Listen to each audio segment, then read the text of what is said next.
محترم السلام علیکم ورحمۃ اللہ۔ آپ نے سوال ارشاد فرمایا، بعثت نبوی کے وقت دنیا میں دو سپر پاور حکومتیں کون سی تھیں؟ جواب: محترم، بعثت نبوی کے وقت دنیا میں دو سپر پاور مستحکم حکومتیں قیصر و کسریٰ کی تھیں۔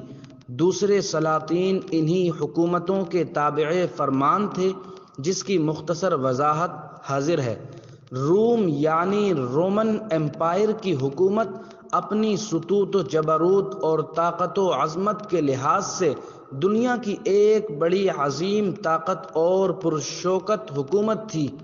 روم کی حکومت کا دارالسلطنت قسطنطنیہ تھا، اور اس وقت یورپ کے مختلف ممالک کے علاوہ شام و فلسطین اور مصر بھی اسی کے زیر اقتدار تھے۔ روم کے بادشاہ کا لقب قیصر ہوا کرتا تھا، جیسا کہ ایران کے بادشاہ کا کسریٰ تھا، اور ترک کے بادشاہ کا خاقان، حبشہ کے بادشاہ کا نجاشی، قبط کے بادشاہ کا فرعون، مصر کے بادشاہ کا عزیز، ہند کے بادشاہ کا دہمی، چین کے بادشاہ کا فغفور، یونان کے بادشاہ کا بطلمیوس، یہود کے بادشاہ کا قیتون، سابعہ کے بادشاہ کا نمرود، یمن کے بادشاہ کا تبع، عرب کے بادشاہ کا لقب عجمیوں سے پہلے نعمان تھا، اور افریقہ کے بادشاہ کا جرجیر، خوارزم کے بادشاہ کا خوارزم شاہ، جرجان کے بادشاہ کا سول، آذربائیجان کے بادشاہ کا اسبہبز، طبرستان کے بادشاہ کا سالار، اسکندریہ کے بادشاہ کا لقب ملک مقوقس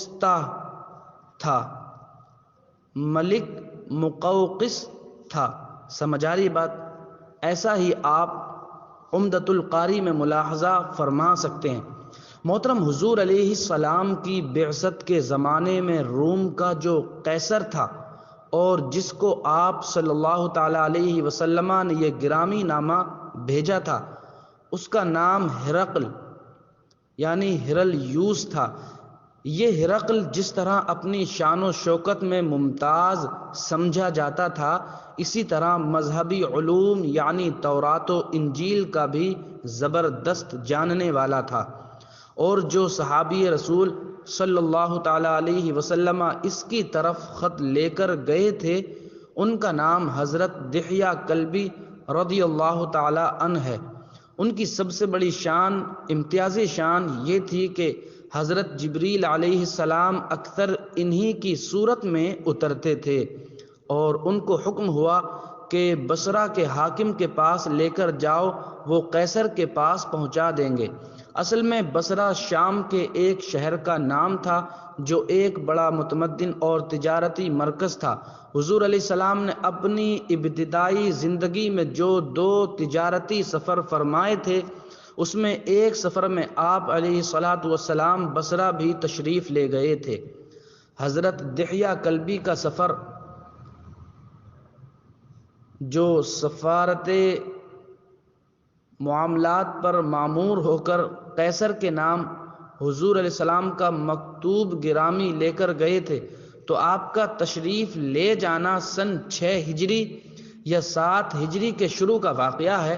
روایات اور تاریخ سے ثابت ہے کہ قیصر روم نے اس نامہ مبارک سے اس حد تک اثر قبول کیا تھا کہ اس نے آپ علیہ السلام کی نبوت کی تصدیق کی تھی، اور اس کے دل میں نور اسلام جلوہ فگن ہو چکا تھا، مگر رعایا اور اہل دربار کے خوف سے اور تخت و تاج کی محبت میں وہ روشنی بجھ کر رہ گئی اور مسلمان نہیں ہو سکا۔ چنانچہ منقول ہے کہ اس نے نامہ مبارک پڑھے جانے کے بعد اپنے اہل دربار کی برہمی دیکھ کر حضرت دحیہ سے کہا کہ اگر مجھے اپنے لوگوں سے اپنی جان کا خوف نہ ہوتا تو میں ضرور تمہارے نبی کی اتباع کرتا۔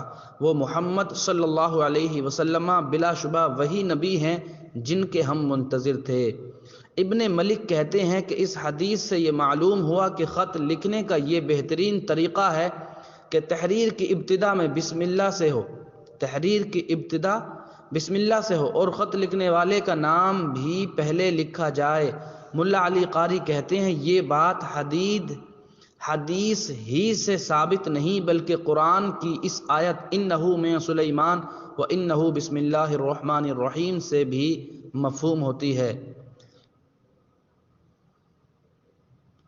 ہرقل چونکہ غیر مسلم تھا اس لیے حضور علیہ الصلاۃ والسلام نے اپنے نامہ مبارک میں اس کو خطاب کرتے ہوئے سلام علیکہ تم پر سلامتی ہو نہیں لکھا، بلکہ یہ بلیغ اسلوب اختیار فرمایا کہ سلام علی من اتبع الہدی، سلامتی اس پر ہو جو ہدایت کا پیرو ہے۔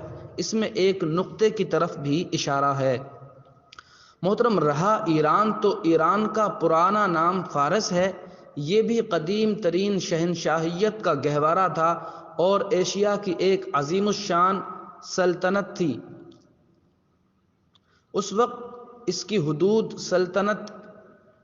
سلطنت ایک طرف سندھ تک پھیلی ہوئی تھی اور دوسری جانب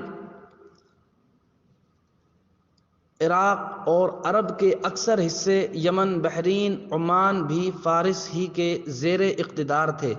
اس کے اخلاقی حالات بھی گرد و پیش کے ممالک کی طرح نہایت ابتر تھے۔ یزدان اور اہرمن نیکی اور بدی کے دو خدا سمجھے جاتے تھے۔ آتش پرستی ملک کا عام مذہب تھا۔ اس سلطنت کے شہنشاہ کا لقب خسرو ہوا کرتا تھا، جس کا معرب یعنی عربی لفظ کسریٰ بنا لیا گیا۔ حضور علیہ الصلاۃ والسلام نے جس خسرو یا کسریٰ کے پاس نامہ مبارک بھیجا تھا اس کا نام پرویز تھا، جو ہرمز ابن نوشیروان کا بیٹا تھا۔ اس کسریٰ کے پاس جو صحابی رسول صلی اللہ تعالیٰ علیہ وسلم خط لے کر گئے تھے ان کا نام حضرت عبداللہ بن حذافہ سہمی ہے۔ ان کو حکم ہوا تھا کہ بحرین کے گورنر کے پاس جائیں، وہ اس خط کو کسریٰ کے پاس پہنچا دیں گے۔ الغرض اس نے خط کو دیکھتے ہی پھاڑ ڈالا اور نازیبا کلمات کہے۔ یہ ایک طویل واقعہ ہے۔ قاصد رسول صلی اللہ تعالیٰ علیہ وسلم نے بارگاہ رسالت میں حاضر ہو کر یہ واقعہ عرض کیا تو حضور علیہ الصلاۃ والسلام نے فرمایا کہ اس طرح اس کی حکومت کے بھی پرزے ہو جائیں گے۔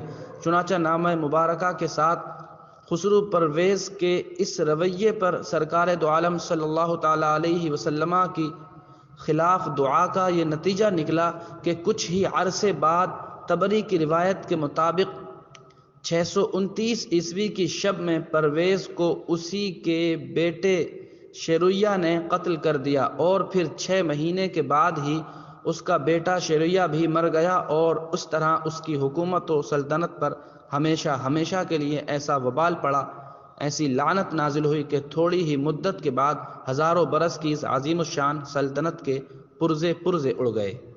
اسی موقع پر بعد میں حضور علیہ الصلاۃ والسلام نے ارشاد فرمایا اذا ہلک کسریٰ فلا کسریٰ بعدہ واذا ہلک قیصر فلا قیصر بعدہ والذی نفس محمد بیدہ لتنفقن کنوزہما فی سبیل اللہ۔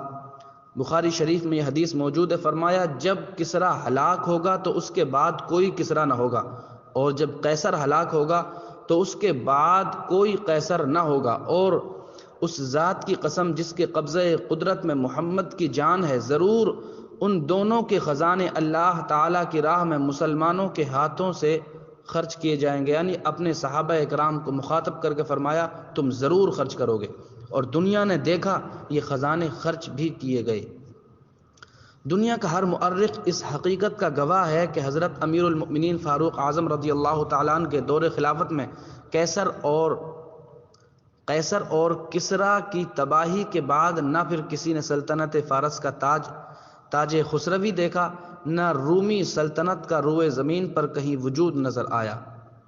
کیوں نہ ہو کہ یہ غیب داں نبی صادق کی وہ غیب کی خبریں ہیں جو خداوند علام الغیوب کی وحی سے آپ نے دی ہیں۔